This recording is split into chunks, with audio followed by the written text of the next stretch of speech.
On to question number 2 here. What are some of the major causes of this developing challenge of skills and competency mismatch amongst our graduates? It's a complex issue. How did we find ourselves here? Okay. You know, it has been a developing issue over so many years. If I step back in 1985, I was still young, but I have the history. In 1985 is when the country was transitioning from the education system that time. It was 7-4-2-3. They must have seen some gaps and they were attempting to see how better they can close the gaps. So 844 kicked in 1985. I think it was replaced just 2 years ago, 3 years ago. So that is an entire 35 years of 844. There's something happened in 1998. The industry began making noise. In 1998, I remember, everyone start raising concern and start saying, we're not getting really what we're looking for from the university graduates, from the colleges. These people joining the market, there's something missing, there's something amiss. That concern began to become popular. So the push keep developing to a point where now the government took notice and they tried to ask what can be done.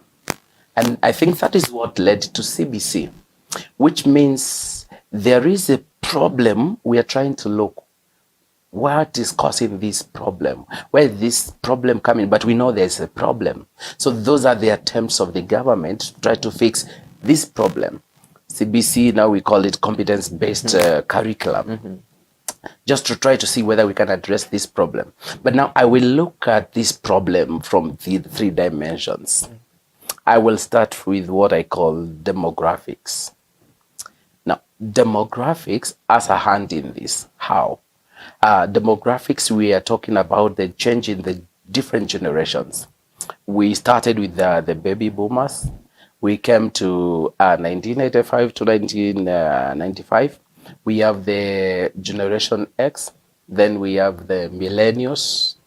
I think I belong to that category from the 1980 to 95. Those are the millennials. After 95, we are talking of Generation Z.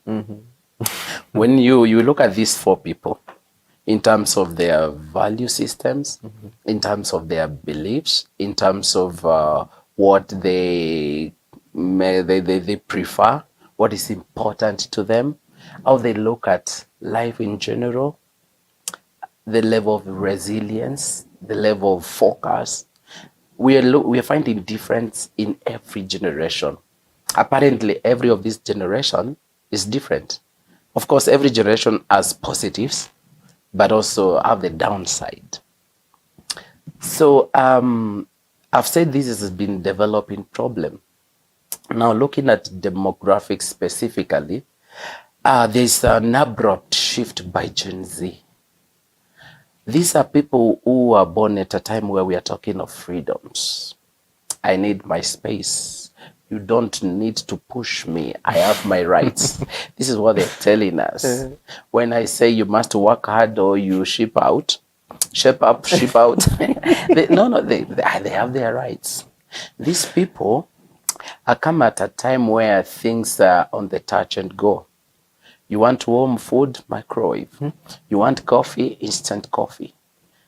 We are now in that generation where they're used to, they're accustomed to shortcuts or quick solutions. But remember I said about critical thinking. Now it becomes a problem for this generation.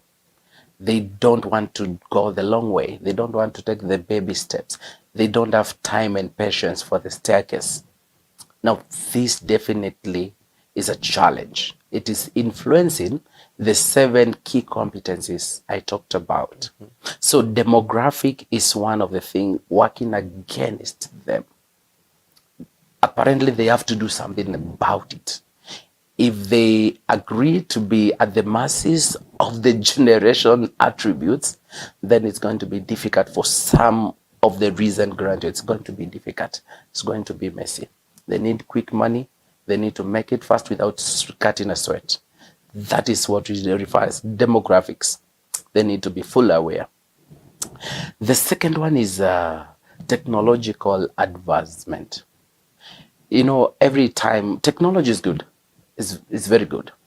But now when we over rely on technology, recently this year from March, we are talking about artificial intelligence. You want a solution, just go into the, don't think about it. You don't even need to reason. Go online, query the machine, package a proposal, throw it. I mean, you're not involved. If technology is abused, you will wake up one day and find, oh, I cannot even think. I've been over-relying on technology. So we need to know the place of technology. We need to use technology to our advantage without compromising the quality of our being. You know, experts are saying technology cannot replace the human abilities. The human mind is superior, but it requires to be developed. It requires to be practiced. So when we over-rely on technology, I see a complicated situation for these young ones. You know, my heart goes to them. I hope someone will see it and do something different. Listening to one of our politicians, this guy who left Kenya the other day, he's very brutal. He calls people zombies. So I said, let me Google. Let me Google. What is this word? I Googled yesterday. Zombie. Zombie means slow, tired, and clueless. Slow, tired. So this guy, when he's calling people zombie, there's something he's speaking. There's something he's saying. He's not insulting us. There's something this guy is saying. So it's important not to be slow, not to look like tired, not to look like clueless. But the reality is that is happening a lot. Then looking, of course, now on the third factor, I know we've talked about the educational system. This change, they're trying to look for to fix the problem by changing the educational system. So does it mean in these 35 years where we have consumed 844, we were consuming the wrong curriculum? Okay, let's accept we consumed it. So where are we? So how many people were produced by this curriculum? Millions. What are they supposed to do? So they did not get the benefit of these competencies. They missed out. So we can say they are on themselves.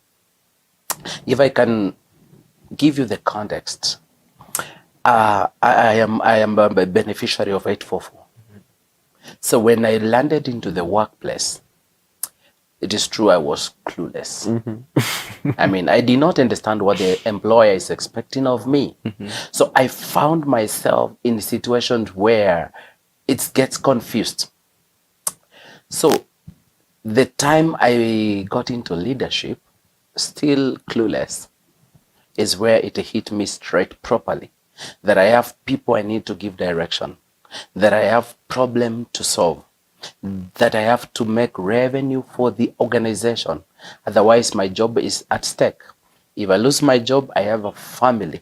It became so clear that there are competencies I must develop. So my journey has been a difficult one whereby I started educating myself. A lot of online courses every day, a lot of programs, spending a lot of money just to fill the void of competence. So by the time I get into a general manager, of course, by the grace of God, I've gathered a few of these competencies. I can communicate, I can develop people, accountability issues, so. But I realized how many people are struggling like me on the same issues. That's why I got the passion and the burden to do something about it. It became very personal to me. When I was the other day I was in Ethiopia for three years. I went to Ethiopia alone, and I was supposed to develop a team of 130 people to walk with me the journey. Do you know, I found myself in a situation where I needed to take them for a physical classroom every Monday. Because, yeah, I hired people and soon realized I'm alone. I'm alone. And you cannot heavy lift from supply chain. You cannot heavy lift finance. You cannot heavy lift HR. You cannot do operations alone. There is safety to be managed. These are departments, they need competent people. But what kind of managers do you have? People who really are not where you think you can deliver results. You end up leaving a lot of revenue on the table. You end up exposing the company a lot in terms of leakages because of these competencies. So what are we supposed to do? I started developing them the hard way. So this is the reality in the market. This is the reality. Educational system, as we cannot say we blame it 100%. Demographic, we cannot blame it 100%, but it has a hand.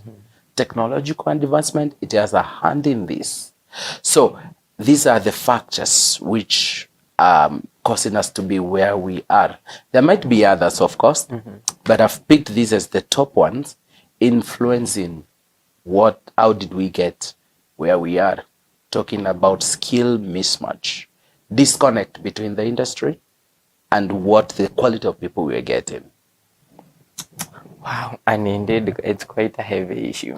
It is. And from your assessment, for example, if on the education sector, on the education issue, how long do you think would take to fix the problem? For example, the change of curriculum, how long would it take for it to start transforming people into be ready for the job market? In my own assessment, I'm looking at not less than 10 years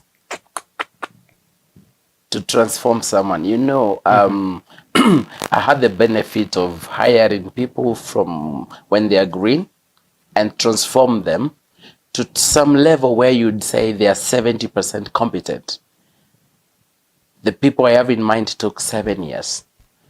For you to start feeling, you can stand on the gap, you can do something. Not perfect, you can do something. 7 good years. 7 years. Competencies, competency is something you're going to practice. Competence is something you're going to train every day.